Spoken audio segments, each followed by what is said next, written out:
저기 어저께인가요? 그 이진수 교육부 장관 후보자 지명 철회했죠. 네, 예. 기사를 통해서. 그 사유가 뭐냐면 제자 논문 표절, 그리고 현안에서 너무 모른다 그런데 이제 제자 논문 표절은 대표적인 갑질 아닙니까, 그렇죠? 예. 그래서는 안 되겠죠. 네. 근데 지금 강선우 여가부 장관 후보는요, 제가 볼 때는 굉장히 말이 많습니다. 보좌관 갑질이거든요. 근데 거기에 대해서는 별다른 얘기가 없어요.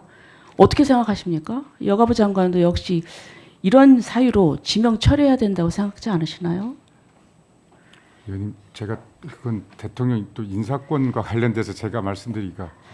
그렇지만은 지금 우리 후보님이 여기 보면은 인사말에 보면은 국민 모두가 자유와 창의를 발휘할 기회를 최대한 누리고 평등한 시민으로 존중받을 수 있도록, 그런 어떤 자세하고는 좀 어긋나는 거 아닌가요?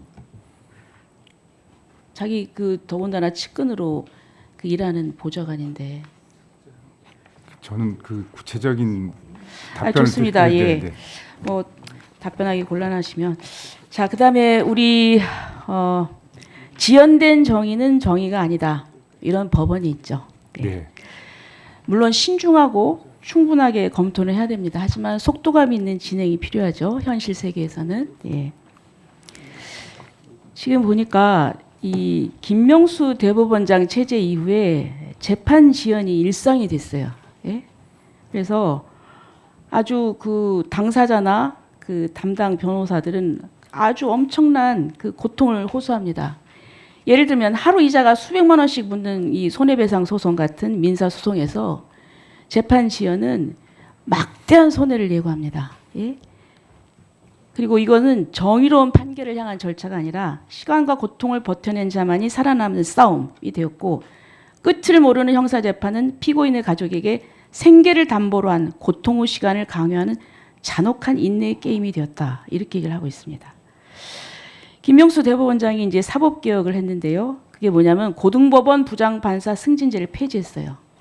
그리고 법원장 추천제 도입으로 성과와 보상이라는 기본적인 인사원칙을 무너뜨렸습니다. 거기다가 판사들이 워라밸 하겠다고 일주일에 3건 이상씩 안 쓰겠다고 그러지 않았습니까? 우리 김상환 후보자님은 법원행정처장 하셨죠? 네. 예. 자, 이 조직이라는 건 그렇잖아요. 성과와 보상이 있어야지. 열심히 일한 사람이 보상을 받아야 되잖아요. 과거에는 경무에 시달려도 당사자를 위한 이 사건 처리를 위해서 최선을 다했고 자기 희생이 있었어요. 그래서 실력도 인정받고 그 성실한 태도, 그래서 고등법원 승진이라는 제도가 있었는데 이게 없어지고, 자, 이래가지고 말은 탈권위 평등하지만 사실상은 사법부의 근간을 심각하게 훼손했다고 이제 평가가 됩니다.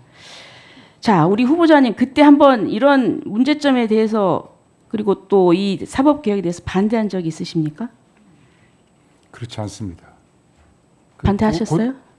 그렇지 않습니다. 반대한 적 없었어요? 고등법원 고등부장 승진제 폐지와 관련돼서 반대한 적은 없습니다. 반대한 적 없었어요? 네. 근데 결과가 이렇잖아요. 그리고 또 그 법원장 추천제예요. 그러니까 투표하는 거죠. 그래서 지금 상당히 누구도 책임을 지지 않는 거예요. 저는 이런 부분에 있어서 이 사법 정의를 세우려면 사실 절차적인 문제도 굉장히 중요합니다. 그리고 조직을 어떻게 운영을 하느냐.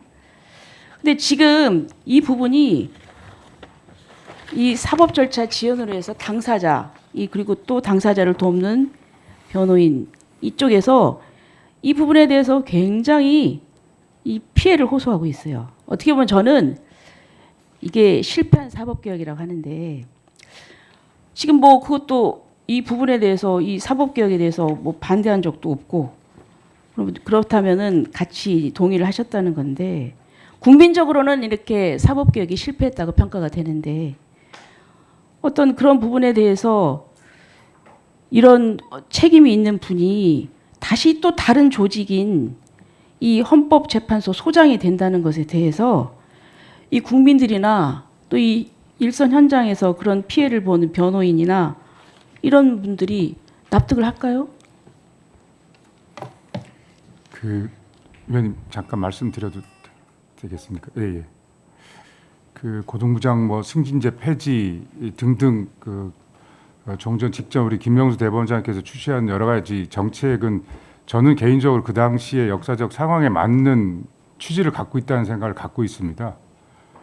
그 당시 뭐 많이 문제했던 법 간의 뭐 관료적 문제 이런 등등의 문제를 해결하기 위해서 채택된 정책이라고 이해는 하고 있는데 그 이후 어쨌든 그런 취지와 다소 방향을 달리해서 재판 제한이라는 커다란 상황이 나온 거에 대해서는 제가 법원행정처장으로 있으면서도 법사에 나가면서도 늘 그런 부분에 대한 그 위원님들의 문제의식에 대해서는 뭐 하여간 굉장히 하여간 죄송하다는 생각을 가졌습니다. 그 부분에 대해서 좀 적시에 그 제도의 추진과 재판 지연 문제의 해결이 동시에 될 수 있는 그런 고민 같은 것들을 좀 철저하게 했어야 되는데 좀 부족했던 것 같다는 생각이 들어서 그런 점에 대해서 하여간 나름의 교훈을 저는 갖고 있습니다.